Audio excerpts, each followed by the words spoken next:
It's Chippy here. We're in lovely San Francisco, as you can see. I'm not exactly outside. We're actually at San Francisco for IDF 2013, which starts, well, actually later today. We're going to go after this video off to the media event.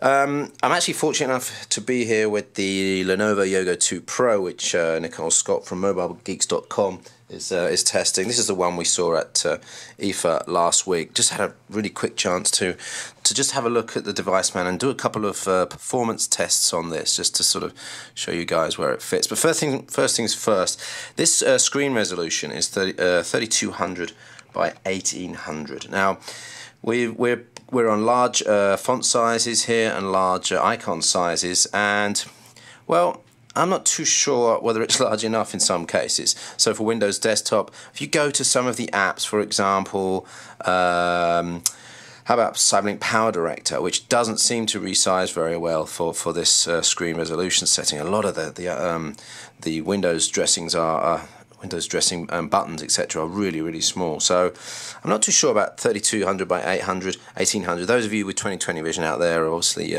looking for smoother fonts will get the advantage. The disadvantage, of course, is if you're running a graphic intensive programs, you're pushing a lot more pixels. There could be a power trade-off there.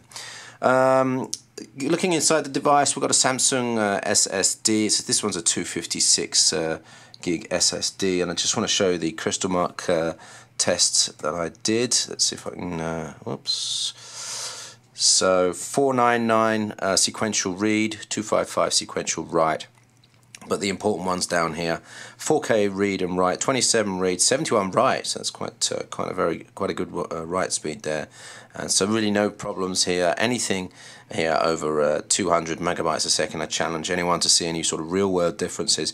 And as long as you're getting over 20/20, maybe 30/30 here, you're in the green area. Green.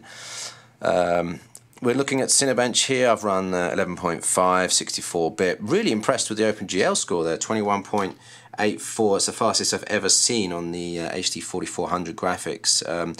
Probably indicates, and this would be similar to previous Lenovo devices, that their thermal management is slightly better. They seem to let the turbo boost go on for longer, whether that's because they've got better fans that keep it cooler, or whether they just let it run hotter, I'm not sure. But 21.84 frames a second for OpenGL is actually pretty good.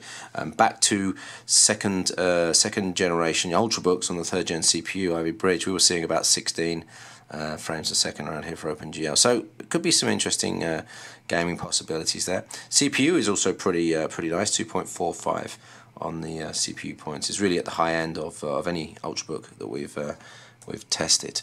Haven't done any more tests. This is running a Windows 8.1 preview, so I haven't got the Windows Index figures up for you. But in general, I think with that SSD and the CPU and graphics, you've got a pretty nice system.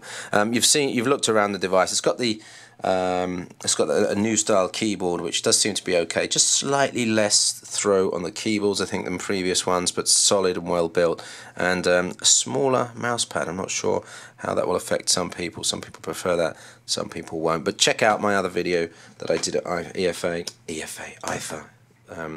It's the German and English getting mixed up there. Check out the other video for all the details on looking around the device, etc.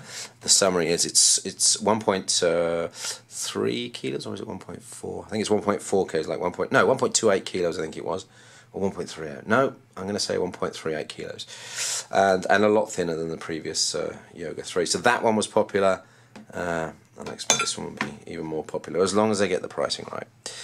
This is Chippy with Ultrabook News. We're in San Francisco for IDF, the Intel Developer Forum, so stay tuned, because I'm sure this week there's going to be quite a bit of Ultrabook news, and definitely for those of you that are interested in the Ultramobile stuff, Bay Trail, so that's coming up. Check out one little tip for you. One of the Intel engineers tweeted a Cinebench score for Bay Trail, a Cinebench score of 1.4, which is actually pretty impressive, about 3x what we see on Clover Trail. So stay tuned for Bay Trail and more from IDF. Thanks for watching.